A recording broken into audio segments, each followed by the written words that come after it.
Good morning, it's Thursday the 21st of May. I'm Marit Gwyn and this is Europe Today, your morning fix of news and analysis broadcast live from Brussels. On today's show, a drone incursion into Lithuania on Wednesday brought the capital to a standstill and forced the country's leaders to shelter in a bunker. The Commission boss, Ursula von der Leyen, has said Europe will respond with, quote, unity and strength. We'll speak to Lithuania's Defence Minister, Robertas Kaunas. And NATO foreign ministers gather in Sweden today, where US Secretary of State Marco Rubio is expected to further encourage allies to take responsibility for their own defence. The US has signalled it will reduce the capabilities it makes available to NATO as it pivots to priorities elsewhere. Also, world leaders have summoned Israeli envoys after Israel's National Security Minister Itamar Ben-Gvir shared a video showing him taunting handcuffed activists from the Gaza-bound aid flotilla. Italy and France have described the scenes as, quote, intolerable. We'll bring you the details. But first, to our top story this morning. The Baltics have been rattled by repeated drone incursions in recent weeks, the latest being an incursion into Lithuania on Wednesday. For more on this story, I'm joined on set by our EU correspondent, Angela Skujins. Good morning, Angela. First of all, bring us up to speed on what exactly happened in Lithuania yesterday.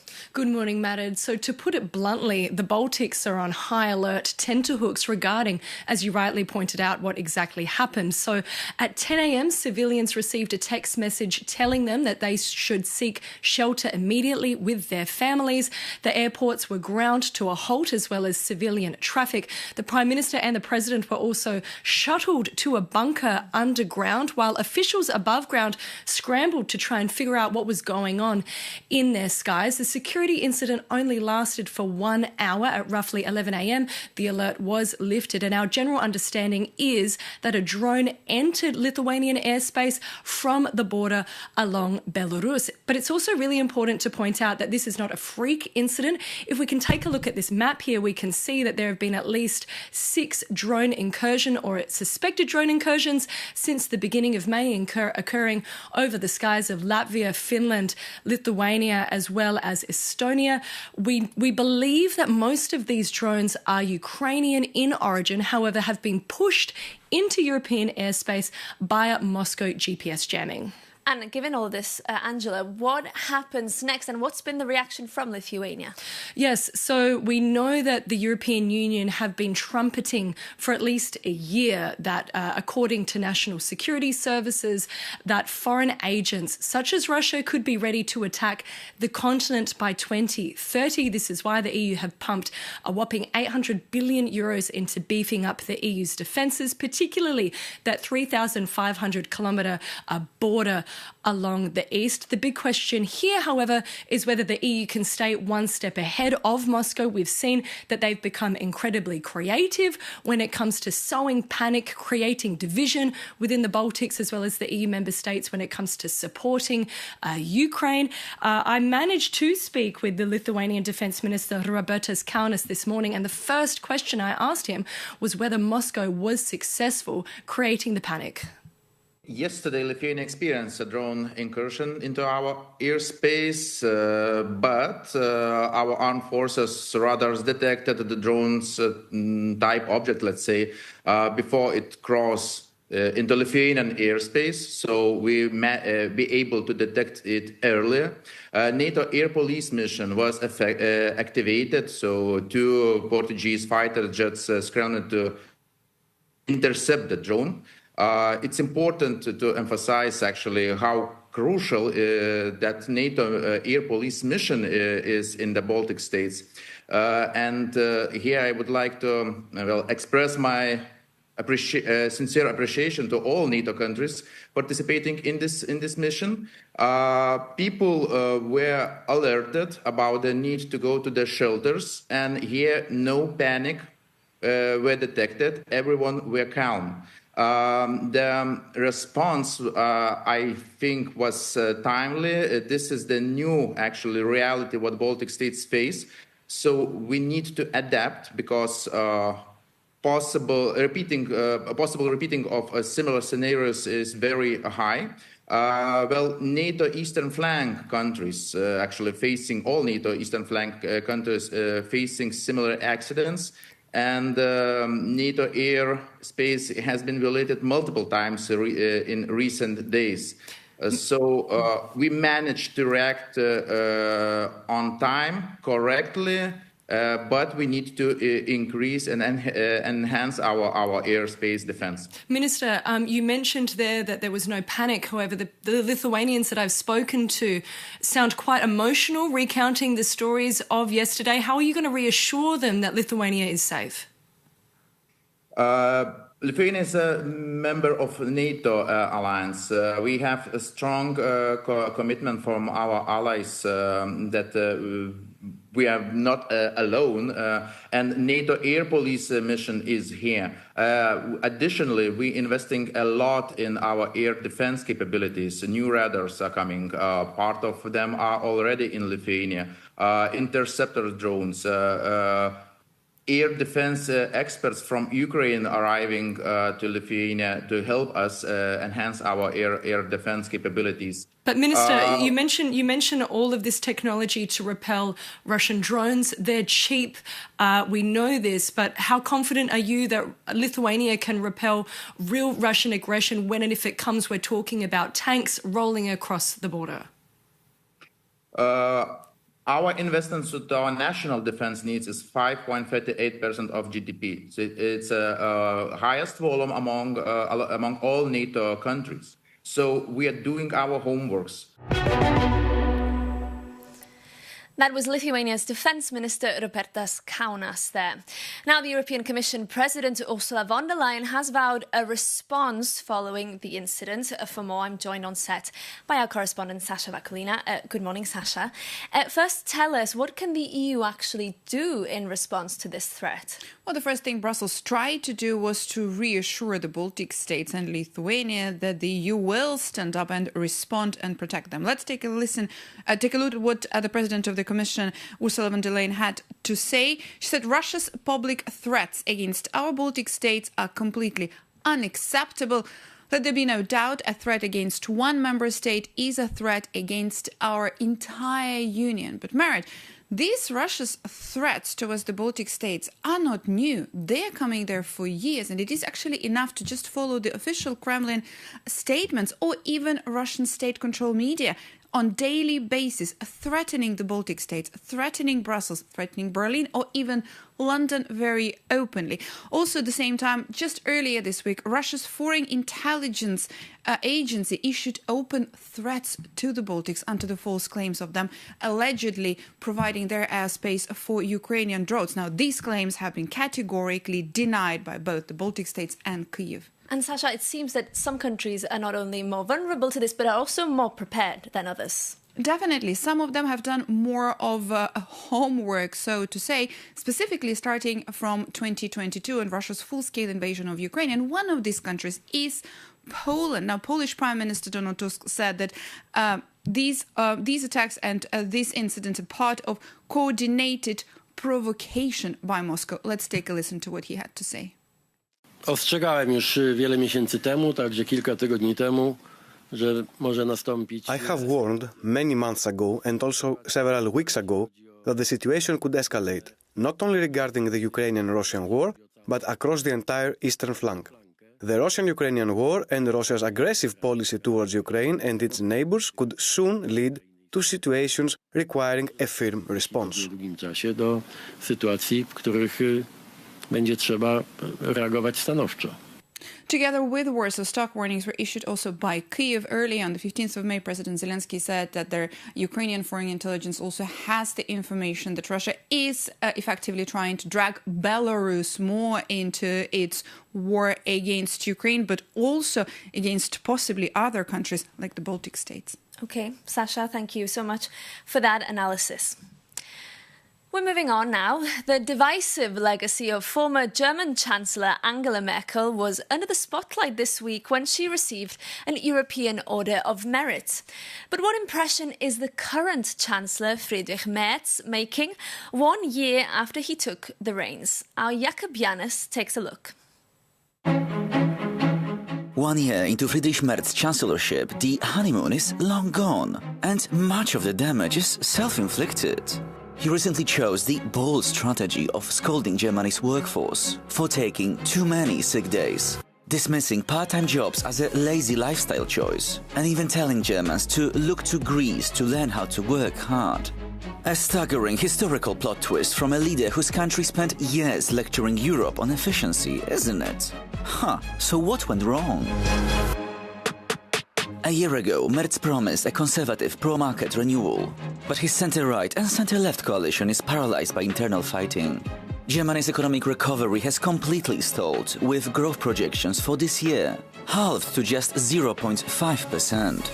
And voters are furious over high energy costs, heavy taxes, an upcoming €4 billion cut to the public pension system.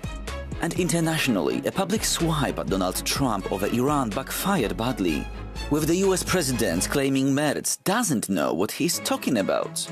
And with the planned withdrawal of 5,000 US troops from Germany, vital long-term security agreements look now a bit shaky. And according to the recent survey, Merz is now the most unpopular democratically elected leader in the world. And a staggering 76% of Germans disapprove of his performance. But to be fair to Merz, his job isn't easy. His coalition holds a tiny parliamentary majority of just 12 seats, and with his CDU party dropping to just 23% in the polls, he looks more and more isolated, allowing the far-right AfD to take the lead ahead of critical state elections this autumn. Merz has always been seen as a man of business. He promised the German people he would get the economy back on track, but so far he's offering them nothing but economic tough love and longer working weeks. And if his voters do not see economic results soon, they will send Merz into retirement. And given his notorious comments about how glad he was to escape the Amazon after last year's climate summit in Brazil, it is safe to assume he won't be choosing to spend that time off in Berlin.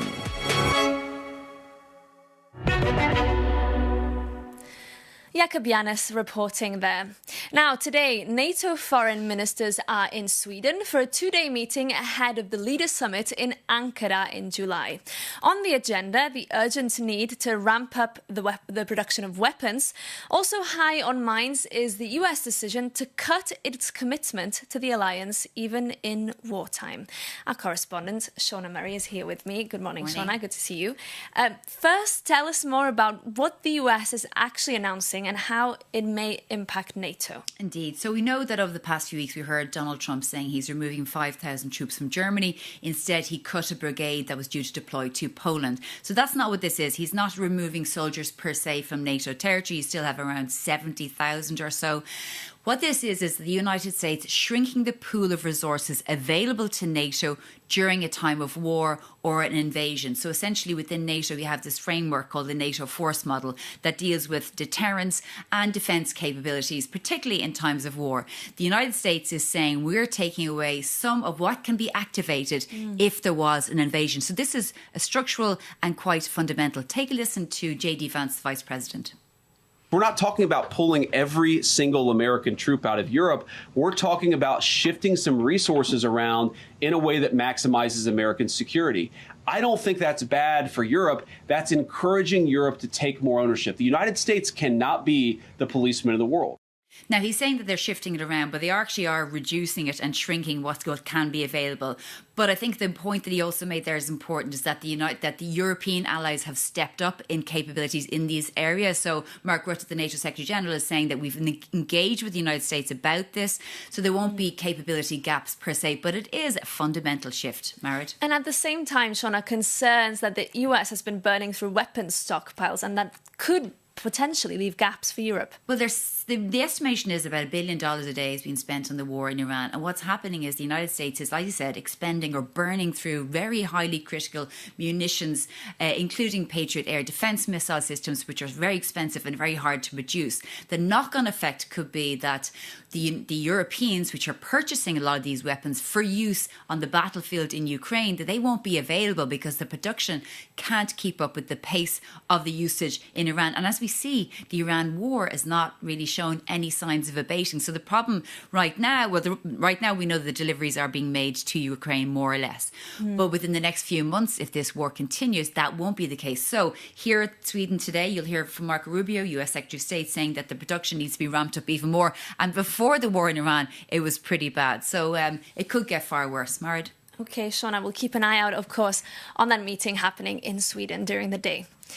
But we're moving on now. The European Union is banning nudification apps which use AI to undress individuals without their consent. Our Europe editor, Maria Tadeusz, spoke to the EU's Commissioner for Tech, Henna Virkkunen, and started by asking her if she had concerns that the move could prompt criticism from the US. When it comes to that kind of notification apps, we are banning them in the European Union. So it's part of our AI Act and trialogue negotiations. We concluded 2 weeks ago with the co-legislators that we decided that we are banning that kind of notification apps in the European Union. Do you fear any backlash just finally on this from the US as a result of this? Keeping in mind, however, no one has consented to this. I think that these are very common concerns globally now when technology is taking bigger role, that what kind of risks it's also posing. And many countries are looking towards Europe, that what kind of measures we are taking here, because with our Digital Services Act, with our Digital Markets Act and with our AI Act, we have really also set a global benchmark that we want that we have digital environment which is safe and fair and democratic, and we are enforcing these rules. And at the same time, we want to encourage innovations and investments in this area, but we want that people can trust those technologies. And you can see Maria's full interview with Commissioner Virkkunen on Euronews.com. But now, several European countries have expressed outrage after Israel's National Security Minister Itamar Ben-Gvir shared a video showing him taunting activists from an aid flotilla headed for Gaza, among them European citizens. Giorgia Meloni, the Italian Prime Minister, has reacted. She said, "It is intolerable that these protesters, among whom there are many Italian citizens, are subjected to this treatment which violates human dignity. We demand an apology." Now, earlier this week, the Israeli government had accused the flotilla of breaching international law and of being a, quote, PR stunt at the service of Hamas. But Ben-Gvir's actions have attracted rare criticism from the Israeli government, including the Prime Minister Benjamin Netanyahu, who said Israel has every right to prevent provocative flotillas of Hamas terrorist supporters from entering our territorial waters and reaching Gaza. However, the way that Minister Ben-Gvir dealt with the flotilla activists is not in line with Israel's values and norms. Well, our correspondent Vincenzo Genovese spoke to MEP Benedetta Scuderi in Strasbourg, where the European Parliament sits this week, and asked for her reaction.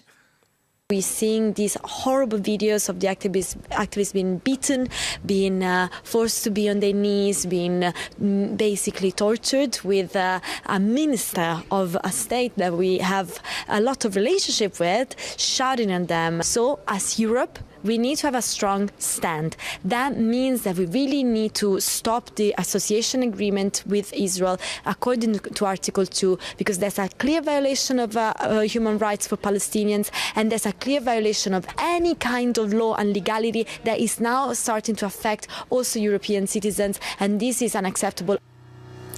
And that brings today's episode to an end. Thank you so much for starting your day with us here on Europe Today. And if you have tips, feedback or questions for us, do get in touch. We'd love to hear from you. You can email us at europetoday@euronews.com. We'll be back again tomorrow with more news and analysis for you. See you then.